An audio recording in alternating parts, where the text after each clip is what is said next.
बिल्कुल निर्दोष रीनू कीर आपको ज्ञान नहीं चाहिए। मोनू मानेसर को असदुद्दीन ओवैसी ने कहा कि ये बीजेपी के लिए ये मोनू डार्लिंग है वो बजरंग दल का और आप ही के संगठन से जुड़ा हुआ है, जो किस मामले में आरोपी है आपको बताने की जरूरत नहीं है। पुलिस उसे ढूंढ रही है।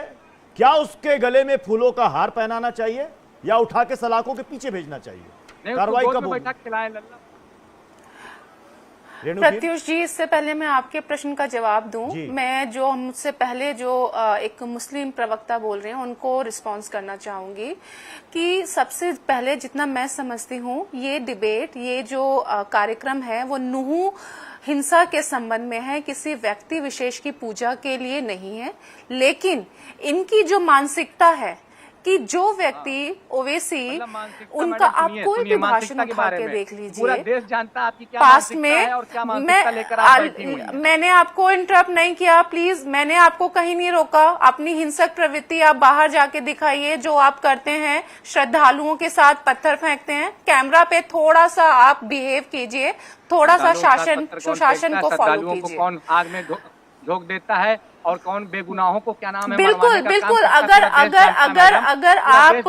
अगर आप इतने ही दूध के धुले हैं, आपने एक बार भी क्यों नहीं पथराव करने वालों की आलोचना की? आपने क्यों नहीं एक बार भी सार्वजनिक रूप में कहा कि ऐसा जो भी करता है वो गलत है? हाँ, आपकी जिहादी सियासत, आपकी कट्टरपंथी मानसिकता ने देश को डुबो दिया है। आप हिंदू समाज जो बहुसंख्यक समाज है, आप उस पे अत्याचार करते हैं। आप संवैधानिक अधिकारों का प्रयोग नहीं करने देते। आप एक जो जल अभिषेक की यात्रा है आप उसको नहीं करने देते। क्यों?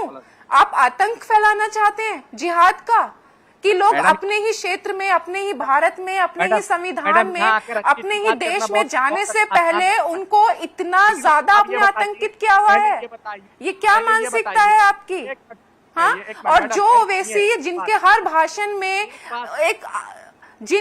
भाषण में भड़काऊ तत्व हैं। एक सेकंड मोनू मानेसर पर आपने आप यहाँ पे बैठकर उनका गुणगान करते हैं। एक सेकंड मेरे सवाल का जवाब दीजिए, फिर मैं दूसरे मेहमान से बाहर क्या करते होंगे? रेणु जी, मेरे सवाल का जवाब दे दीजिए, फिर मैं दूसरे मेहमानों का रुख करूंगा। मोनू मानेसर के गले में फूलों की हार फैलानी चाहिए या सीधे हथकड़ी? हाँ या ना?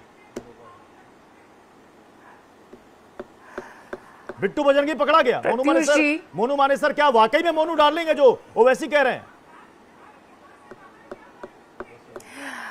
देखिए, जो राजस्थान की जो पुलिस है उन्होंने उनको एफआईआर और जो चार्जशीट थी उसमें क्लीन चिट दिया है। अगर शासन की तरफ से, प्रशासन की तरफ से किसी भी व्यक्ति की इसीलिए हरियाणा के मुख्यमंत्री किसी भी तरीके का अगर कोई प्रूफ मिलता वो आरोपी है, उसे राजस्थान पुलिस ढूंढ रही है और उसे अगर हमारी सहयोग की जरूरत है, हमारी हरियाणा पुलिस भी उसकी मदद करेगी। अगर वो आरोपी नहीं है, क्लीन चिट मिल गई, तो पुलिस क्यों ढूंढ रही है उसे? फूलों का हार फैलाया जा करके। अब मैं दूसरे मेहमान का रुख करूंगा, लेकिन उससे पहले एक सेकंड सर, एक सेकंड उससे पहले मैं नांगलोई की एक तस्वीर दिखाना चाहता हूं। नांगलोई की तस्वीर दिखाइएगा जरा, दिल्ली के नांगलोई की तस्वीर, 1 महीने पहले की तस्वीर। अब ये देखिए, ताजिया जुलूस निकल रहा है। भाई परमिशन थी कि ठीक है जुलूस निकालिए, लेकिन अचानक से भीड़ कहती ना ना वहां से नहीं, हम तो उस जगह से जाएंगे, स्टेडियम के अंदर जाना था इनको। ये दूसरी तस्वीर, बवाल हो गया देखिए। और उसके बाद जो रास्ते से डीटीसी की बसें गुजर रही थी उसमें पत्थर फेंके गए, कई लोगों को चोट आई, इसमें महिला, बच्चे सब कोई थे, बुजुर्ग भी थे। अब नूर साहब, हाफिज नूर साहब, इसके लिए भी वीएचपी जिम्मेदार है क्या? क्या इसके लिए भी वीएचपी जिम्मेदार है? हाफिज नूर जी, बरेली की जोगी नवादा भी दिखा दीजिए। जोगी नवादा में जो लोग जबरन गैर, आप पहले इसका जवाब दे दीजिए। वो गलत है, नहीं, वो जो भी हो वो गलत है। तो लीजिए हाफिज, जो भी है वो गलत है, जो भी है गलत है ना? इसकी जानकारी नहीं, लेकिन गलत है, बिल्कुल गलत है। गलत है ना? कोई हो गलत है, गलत है। पहले का आपसे, इसमें वीएचपी तो नहीं इन्वॉल्व थी, मुसलमान हो, इसमें वीएचपी तो इन्वॉल्व नहीं थी। कानून हाथ में लेता है तो गलत है भाई। कोई हो, आप जरा नूह और मेवात में जिस तरह से जुलूस निकाला गया और जुलूस निकाल करके मुसलमानों को दुकानों से निकालने के, नौकरी करने वालों को धमकियां दी गई, जिस तरह से ये कहा गया कि तो घर की छतों पर पत्थरों के ढेर कहां से आ गए? उसके अगर उन्होंने कहा भी किया तो कानून पर पत्थरों के ढेर कहां से आ गए? पुलिस ने गोलियां इसलिए नहीं जलाई, वो पुलिस के भेजे हुए लोग थे जो थे छतों पर थे जनाब। और ये अरे भाई कुछ तो कहां से लाते हो ऐसा चेहरा भाई? इतना झूठ बोलने का चेहरा कहां से ले आते हो? ये आप ये बकवास कर रहे थे खड़े हुए अभी, वैसी और ये वो सब बोल रहे थे। समझ नहीं आ रहा है, पुलिस के लोग थे, पुलिस ही अपने लोगों को मरवा रही है। 7 लोग मारे गए हैं भैया, इस देश के 7 नागरिक मारे गए हैं, 150 से ज्यादा घायल हुए हैं, और आप कह रहे हो कि पुलिस ने अपने आप कराया। बोलता क्यों नहीं हो? सत्ता के लिए सत्ता की बात छोड़ो, मैं बताता हूँ आप लोगों की, अब सुन लो, सुनिएगा, काम आएगा आपके। देखिए ये क्या है इनके यहाँ किस तरीके हिंदू मुसलमान के सिवा अगर किसी और धर्म का, अगर किसी और धर्म की शोभा यात्रा निकल रही है, हनुमान जयंती है या रामनवमी है या जलाभिषेक यात्रा है, तो आप उसमें पत्थर फेंकिए। और अगर आप अपनी यात्रा निकाल रहे हो तब भी आप पत्थर फेंकिए, तो पत्थर तो इन्होंने फेंक नहीं है। ठीक है, क्या किसी और धर्म की ये नाथ यात्रा निकले उस पर फेंकेंगे, या ये खुद यात्रा निकालेंगे या उस पर फेंकेंगे, तो पत्थर फेंके बिना तो इन्हें चैन ही नहीं आएगा। ये इनकी तरबियत है, यही इनकी तालीम है, यही इनकी शिक्षा है, यही इनको हिदायत है कि किसी भी धर्म का जुलूस हो पत्थर फेंकने। पूछो ना क्या हुआ मुहर्रम के जुलूस में? कुछ था? नांगलोई में किसी ने कुछ कहा? ना बीएचपी है ना मोनू मानेसर है, कुछ नहीं है, उठा के पत्थर फेंकने शुरू कर दिए। मैं हाफिज खान का रुख कर रहा हूँ। हाफिज खान, एक बात बताइए, इस बार मुहर्रम में ताजिया जुलूस कई जगहों पर देश में अलग अलग हिस्सों में निकला, कुछ एक जगहों पर छोड़ दे जहां पर छिटपुट घटनाएं हुई, वो भी सिया सुन्नी समुदाय के बीच में। कहां से आपको लगा कि वहां पर बड़ा बवाल हो गया, किसी ने ताजिया जुलूस पर पत्थर फेंक दिया, किसी ने पेट्रोल बम फेंक दिया? कहां से खबर आई?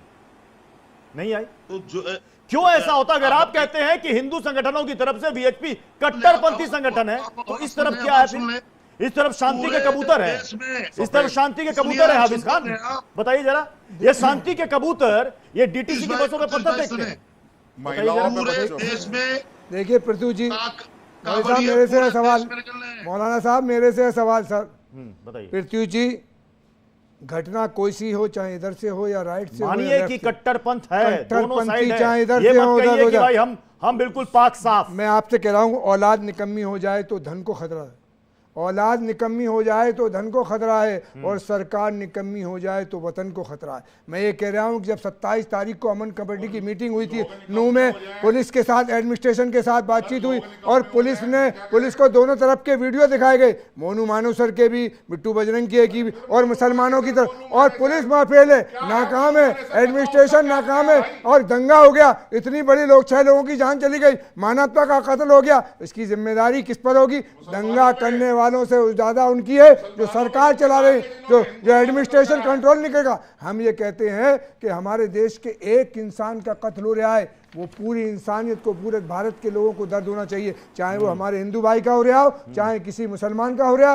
राष्ट्रभक्ति ये है कि राष्ट्र के किसी आदमी, और वहां नूह में जो संपत्ति जली और टूटी, वो खाली किसी हिंदू और मुसलमान की नहीं थी, राष्ट्र की संपत्ति थी। और भारतीय जनता पार्टी इस मुल्क को माहौल खराब करने के लिए हिंदू और मुसलमानों के लाशों के ढेर पर, और उसमें ये भी रहे हैं, ये जब बाबरी मस्जिद शहीद हुई, इन्होंने संविधान की धज्जियां उड़ाई, हिंदू और मुसलमानों के लाशों के ढेर पर चढ़ के प्रधानमंत्री की कुश्ती हासिल की। मैं ये कह रहा हूँ, मणिपुर में मणिपुर में हिंदू मुसलमान नहीं थे, और जाट आंदोलन हुआ हरियाणा में, किसी और धर्म का जुलूस निकले तो उस पर पत्थर फेंको, और खुद मुहर्रम और ताजिए निकालो तो दुनिया औरों पे उत्तर प्रदेश में जो फौज में भर्ती होने वाले बच्चों के ने उत्तर प्रदेश को दिलाया, उसमें कोई मुसलमान नहीं थे।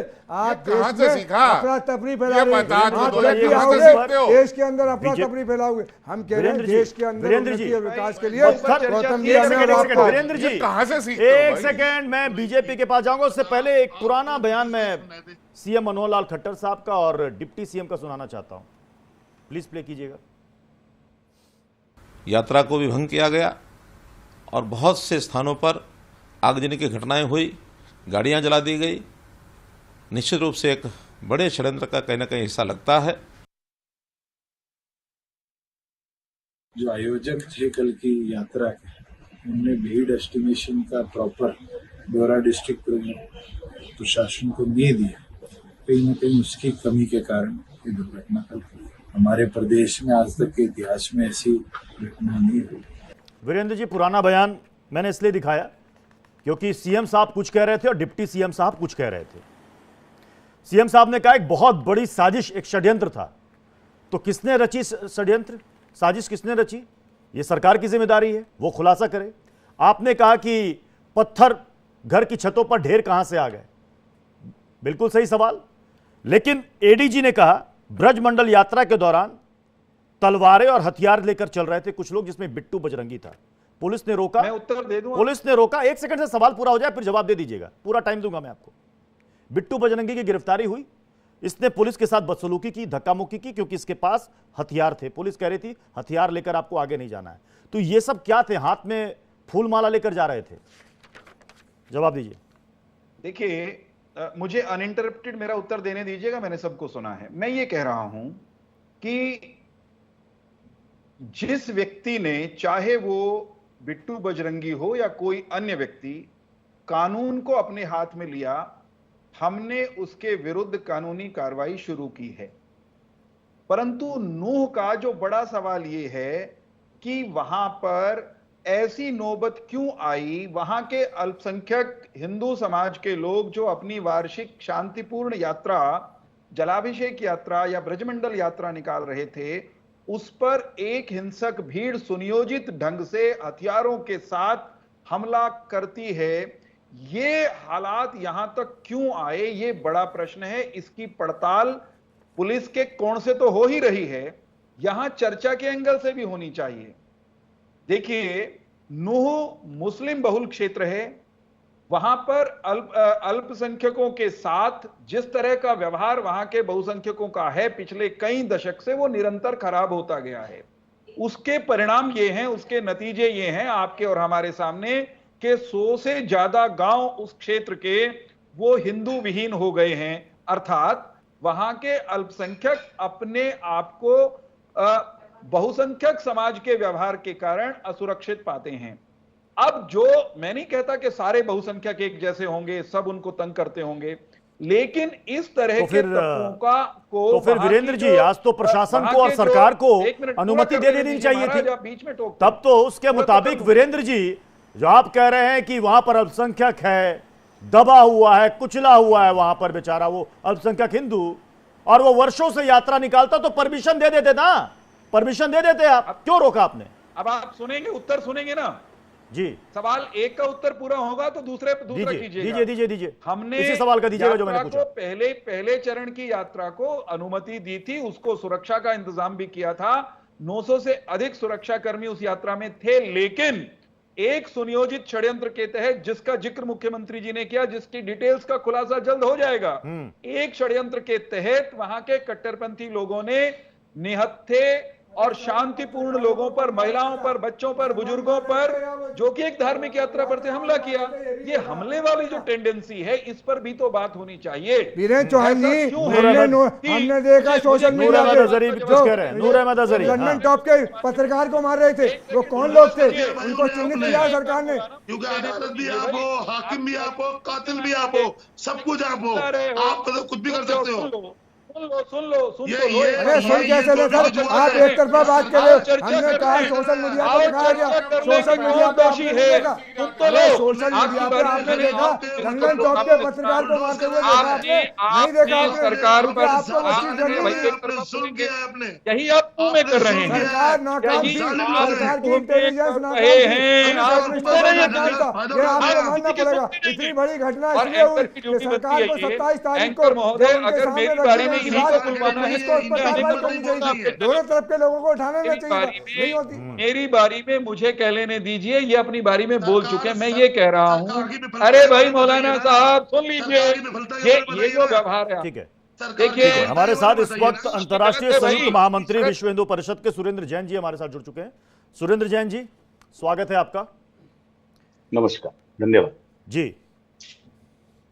आप लोगों ने यात्रा की अनुमति मांगी, प्रशासन ने आप लोगों को अनुमति नहीं दी। असदुद्दीन ओवैसी ने कहा कि यह कैसी जिद है? ऐसा है कि ये यात्रा इस बार की विश्व हिंदू परिषद की नहीं थी। वहां के समाज ने तय किया था कि ये यात्रा हम निकालेंगे, और जब स्थानीय समाज यात्रा निकालता है तो वो अनुमति नहीं लिया करता। मेरे घर में यहाँ पर पास में जो मंदिर है, मुझे वहां जाना है, उसके लिए मुझे कैसी अनुमति की आवश्यकता है? और जब धारा 144 भी लगी हो और प्रशासन अनुमति दे कि भाई सब चीजें व्यवस्थित हैं, तो मंदिर के अंदर तो इकट्ठा होने में कोई आपत्ति नहीं हो सकती। और ये पहली बार भारत के इतिहास में हुआ कि सब प्रकार की गंदी राजनीति के बावजूद मेवात का सारा हिंदू समाज, सभी जातियों का इकट्ठा था। परसों की प्रेस कॉन्फ्रेंस में मेरे साथ 16 लोग थे मेवात के, जो सभी जाति बिरादरी के थे। उसमें जाट भी थे, गुजर भी थे, यादव भी थे, उसके अंदर और लोग भी थे। तो जिन लोगों ने भी विभाजन पैदा करने की कोशिश की थी, उन सब के षड्यंत्र विफल हुए, और आज के दिन ये तय हो गया कि मेवात में जिहादियों की नहीं चलेगी, मेवात में संविधान की चलेगी, और हिंदुओं के संवैधानिक अधिकारों की आज रक्षा होगी। मतलब आप लोगों को आज भी प्रशासन की इजाजत की जरूरत नहीं है? नहीं, निश्चित तौर पर हम लोग, यानी मैं तो लॉ एंड ऑर्डर अगर आप लोगों को कहता है कि यहां पर संवेदनशील इलाका है, यहां पर आप यात्रा मत निकालिए, तो आप कहेंगे हम कानून से ऊपर हैं, हमें कोई रोक टोक नहीं सकता, क्योंकि हमें धार्मिक आजादी मिली है। एक मिनट, ऐसा भी नहीं। हमने कहा था प्रशासन को, वहां के लोगों ने भी कहा कि हम इसके आकार और प्रकार दोनों पर चर्चा कर सकते हैं। यात्रा में 20,000 लोग थे 31 तारीख को, जब जिहादियों ने दंगा करके लोगों को जिंदा जलाने का षड्यंत्र किया था, गोलियों से भूनने का षड्यंत्र किया था। इस बार क्या हुआ? मैं स्वयं नहीं गया, हमने स्वयं कहा मेवात से बाहर के लोग नहीं जाएंगे, वहां के स्थानीय लोग यात्रा निकालेंगे, और फिर भी G20 और वहां कॉम्बिंग ऑपरेशन जो दंगाइयों को पकड़ने के लिए चल रहा है, दोनों की संवेदनशीलता को समझकर हमने प्रशासन के सामने खुला विकल्प रखा था। आकार प्रकार दोनों पर चर्चा हो सकती है, सहमति के साथ। पिछली बार आप लोगों ने कहा था कि सरकार असफल रही है, जो कुछ भी नूह में हुआ, हिंसा हुई। इस बार आप क्या कहेंगे? ये हमने एक बार भी नहीं कहा कि सरकार असफल है। हमने कहा इंटेलिजेंस फेल्योर था। अच्छा। और आज भी हमारा वही मत है। उस दिन भी इंटेलिजेंस फेल्योर था, और जितनी सुरक्षा व्यवस्था आज थी, मेरा ये मानना है वहां का प्रशासन उसका 1/10 भी करता तो 31 की घटना नहीं हो पाई।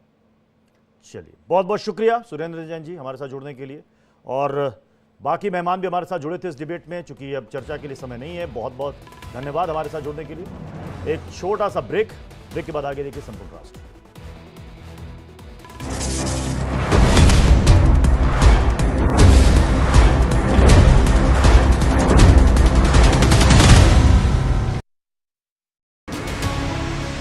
उत्तर प्रदेश